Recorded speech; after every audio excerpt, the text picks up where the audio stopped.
नमस्कार दोस्तों, मैं अंकुर उपाध्याय स्वागत करता हूं आप सभी का एक बार फिर से अपनी नई वीडियो में। दोस्तों, एफआईआईज अपने असली रूप में वापस से आते हुए दिख रहे हैं और अमेरिका के बाजार में कल भयंकर गिरावट हुई है। गिरावट नहीं हुई है, दिल दहला देने वाली गिरावट हुई है।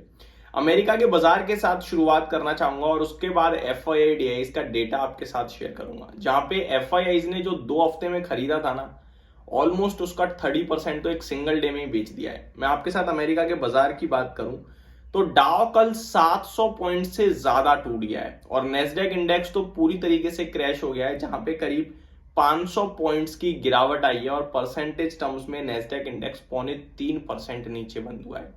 S&P 500 और रसल 2000 की बात करें तो ये 2% नीचे बंद हुए हैं और अमेरिका में विक्स आपके लिए 15% ऊपर कूद गया है। 15% विक्स ऊपर कूद गया है, 2% रसल 2000 S&P 500 नीचे बंद हुए हैं और नेस्डेक इंडेक्स 3.25% टूटा है। डाउ जोन्स की बात करें तो 1.7% की गिरावट थी।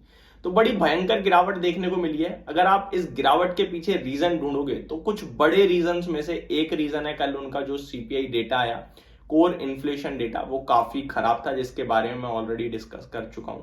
अनुमान से ज्यादा महंगाई रही और फेड केवल एक ही चीज कहता है कि हम डेटा देखेंगे और उसके बाद डिसीजन लेंगे।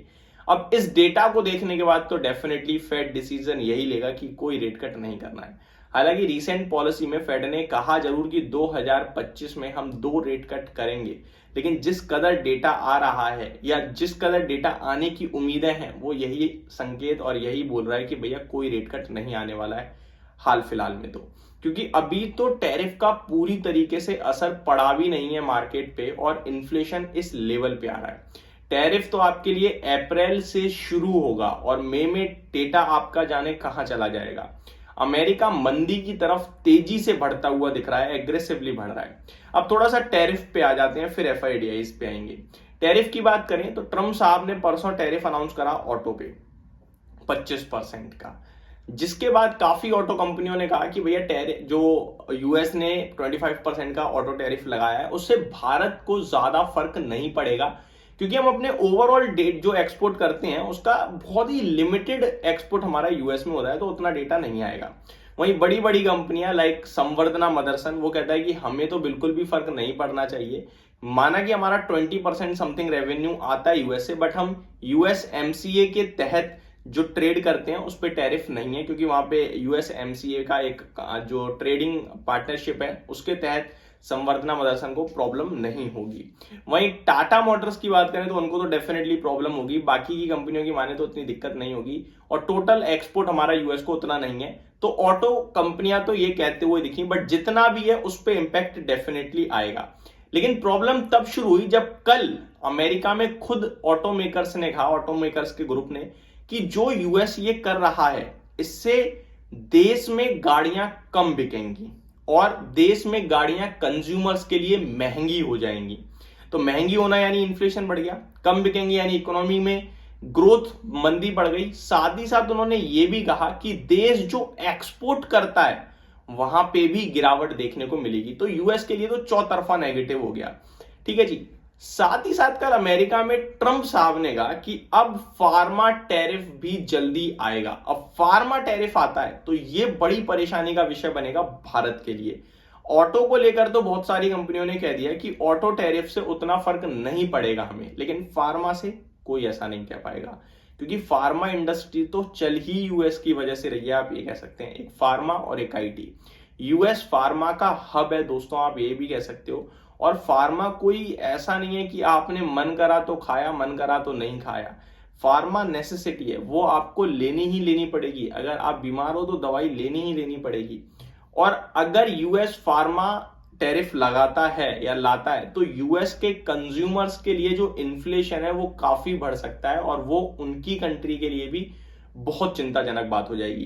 तो ओवरऑल सिचुएशन इस समय जो यूएस डेवलप करने लगा है, एक बार फिर उम्मीद तो सबको थी क्योंकि रेसिप्रोकल टैरिफ 2 अप्रैल से आ रहा है, बट ये टैरिफ आने से पहले जो बार बार लोगों को डराया जा रहा है, यानी कि कोई बीमार है और उसको बार बार, अरे भाई आप तो बीमार हो, इंजेक्शन लगने वाला, चले जाओगे, तो बहुत बुरी तरीके से करा जा रहा है और यही सारे कारण बन रहे हैं बाजार को गिराने के।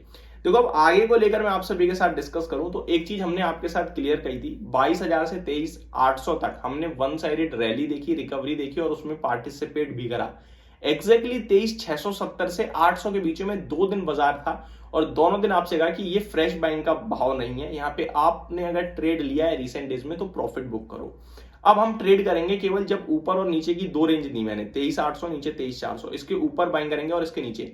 इनफैक्ट मैंने थर्सडे को ये भी कहा आपसे कि एफआईआईज आज तक तो खरीद रहे हैं और आज तक इसलिए खरीद रहे हैं क्योंकि उनकी पोजीशन लॉन्ग साइड पे थी और मंथली एक्सपायरी खत्म। अब मेरे को फ्राइडे का बड़ा इंपॉर्टेंट डे लग रहा है और उसको देखना होगा क्योंकि थर्सडे दुनिया भर के बाजार गिरे थे ऑटो टैरिफ की वजह से, लेकिन भारतीय बाजार नहीं गिरा क्योंकि हमारी मंथली एक्सपायरी थी और monthly expiry total data driven होती है। अगर डेटा है वहां पे सब कुछ पॉजिटिव तो फिर बाजार नहीं गिरेगा क्योंकि वो पूरा पूरा डेटा चलता है वहां पे मार्केट में। लेकिन जो दुनिया भर में हुआ वो बड़ा नेगेटिव था, तो वो मेरे को लग रहा था कि फ्राइडे सेलिंग के रूप में बदल सकता है, साथ ही साथ एफआईआई इसका व्यू भी बदल सकता है। उन्होंने पैसा बना लिया और एग्जैक्टली वैसा ही होता हुआ दिखा। अब मैं आपको एक बार एफआईआई के डेटा की बताना चाहूंगा दोस्तों, बहुत ही खराब डेटा है। मतलब ऐसा लग रहा है एफआईआई ने जैसे ही अप्रैल सीरीज शुरू हुई भर भर के बेचा है।